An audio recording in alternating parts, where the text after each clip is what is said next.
नमस्कार साथियों, the lost गोल में मैं आपका बहुत बहुत स्वागत करता हूं।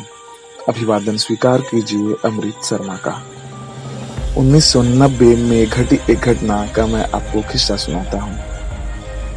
असम से दो सहेलियां रेलवे में भर्ती हेतु गुजरात रवाना हुई। रास्ते में एक स्टेशन पर गाड़ी बदलकर आगे का सफर उन्हें तय करना था, लेकिन पहली गाड़ी में कुछ लड़कों ने उनसे छेड़छाड़ की। इस वजह से अगली गाड़ी में तो कम से कम सफर सुखद हो, यह आशा मन में रखकर भगवान से प्रार्थना करते हुए दोनों सहेलियां स्टेशन पर उतर गई। भागते हुए रिजर्वेशन चार्ट तक वे पहुंची और चार्ट देखने लगी। चार्ट देख दोनों परेशान और भयभीत हो गई, क्योंकि उनका रिजर्वेशन कंफर्म नहीं हो पाया था। मायूस और न चाहते हुए भी उन्होंने नजदीक खड़े टीसी से गाड़ी में जगह देने के लिए विनती की।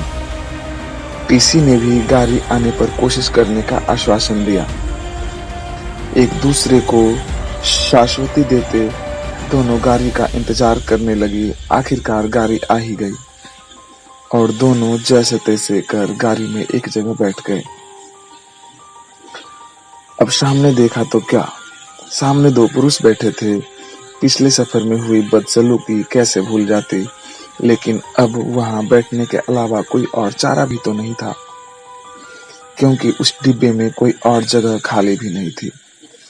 गाड़ी निकल चुकी थी और दोनों की निगाहें टीसी को ढूंढ रही थी, शायद कोई दूसरी जगह मिल जाए। कुछ समय बाद गर्दी को काटते हुए टीसी वहां पहुंच गया और कहने लगा, कहीं जगह नहीं और इस सीट का भी रिजर्वेशन अगले स्टेशन से हो चुका है।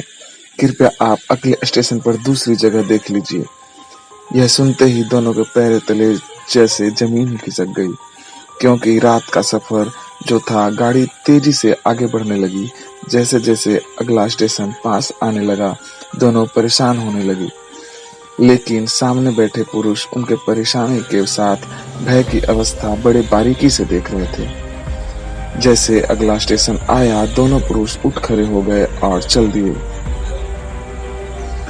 अब दोनों लड़कियों ने उनकी जगह पकड़ ली और गाड़ी निकल पड़ी। कुछ क्षणों बाद वो नौजवान वापस आए और कुछ कहे बिना नीचे सो गए।